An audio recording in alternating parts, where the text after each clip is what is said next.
this week's pep talk, I thought it would be fun to flip the model. And instead of me giving you the strategy to implement, let's talk about the things that you don't need to do, right? Let's just save you time right off the bat. So if your goal is to scale your business and grow in some way this year, which I think is what we all want, right? Here are the things that you don't need to do and what I would do instead. Kind of like do this, not that, which I don't know if you guys remember the magazines like in the 80s or 90s. Like I'm totally dating myself, but I used to love those charts. So that's what I'm thinking of. So number one, my husband calls this pay to play, which is kind of like a sports analogy, but I probably get asked this every day. And it is, do you need to run ads to grow your business or pay to be in the press? So first, yes, we have run ads, we have paid for press, and hands down, none of them have performed the same that organic relationships have. And in fact, using our anti-social school strategy and email, we doubled our revenue this year with 0 paid ads. Now, I say this, and I will tell you that I'm a normal person and I get shiny object syndrome, and I see people in my space in coaching programs that I'm in, and they're like, oh, I ran this ad and I made a gajillion dollars. And so I'm like, oh, maybe I should try it, right? So will I run ads again? Maybe. Do we experiment with new ways to network all the time? But here's what I would do instead.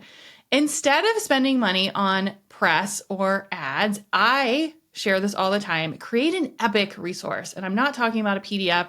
I know I say this on repeat, but think of something that you can share that will essentially go viral on its own because it is so good. That's what I think of when I think of our CEO Week challenge, right? It is basically taken on a life of its own within its own community, and it is free. There are literally almost 5,000 of you that have taken this freebie. It has its own little community with people asking questions, and it's totally free. So if you want to see what I'm talking about, you haven't tried it yet, go to hollymaryhaines.com/CEO Week. But the goal is here that it's running itself because it's so good. So is your freebie doing the work for you? It should. Second, pitch yourself. I teach this in our club and our mastermind and anti-social school, but every paid press feature we have had has flopped. Every feature where I have pitched myself, built a relationship, and then nailed the message has been gold. Plus, you build relationships along the way. So as an example, I've had podcast guests hire me as a coach, or I've hired them, whatever works. And we've built this amazing relationship.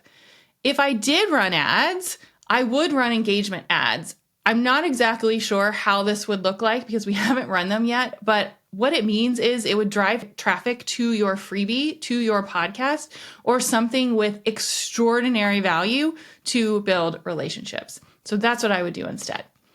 Number 2 of things you don't have to do to scale your business right now is a big following doesn't mean instant success. So I have had clients go viral and nothing happens. I have had clients be on big shows, huge press opportunities, and nothing happens. I have worked with big names and big audiences and nothing happens. I have had clients, including myself, with really small social followings, connecting with people who have a really engaged audience and literally make millions. So my point of this is a big following does not mean instant success. Followers don't matter, but also instant growth doesn't mean instant success. So just because you have 1,000 new people on your email list doesn't mean you have 1,000 new buyers. If you have 10 people on your email list and they love you, that's better than 100 people who don't open the email. So what would I focus on instead? I would slow down. I would look at who is interested, who is watching, and what are your goals. Cater to the people that are listening and how you can create something that align with your goals so that you both succeed and ignore what everyone else is doing. My copywriter, Jenny, always says, write to one person with one ask and one focus. So my question to you is, who is that one person that you're ready to help? Focus on them.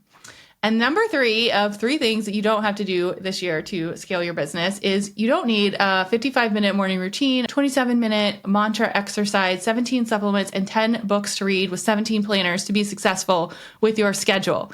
So I get a lot of questions about schedule and how do you fit it all in and what does it look like? And I truly believe that if you control your schedule, you will transform your life. But we all don't need to do it the same way. And we all don't need the latest juice shot at 4 a.m. to be successful. So this is what I would do instead. Figure out when you perform the best. Learn about your personality. What is your human design? What is your Enneagram? What do you need to thrive, right? What does it look like for you? Who cares what everyone else is doing? Create a schedule that you dreamed about.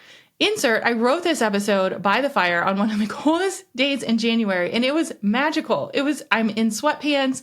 I'm comfortable. I'm like, I love podcasting. This is magical. That's a huge win for me. Somebody looking in our window and being like, oh my God, she's working again, right? Like, what the heck?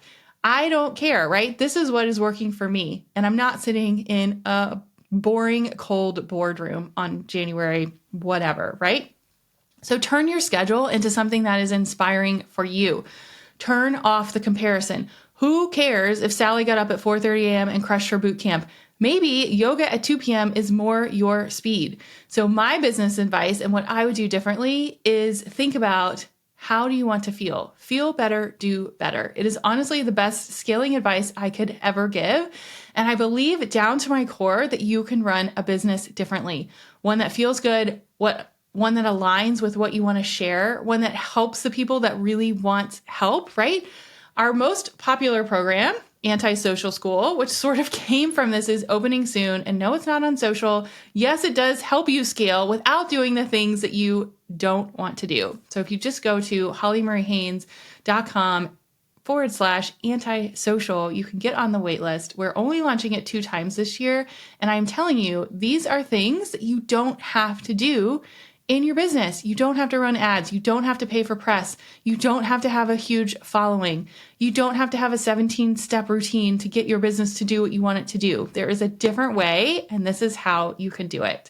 I hope you enjoyed this episode. I would love your feedback on what you would like to hear more of, and I will chat with you next week.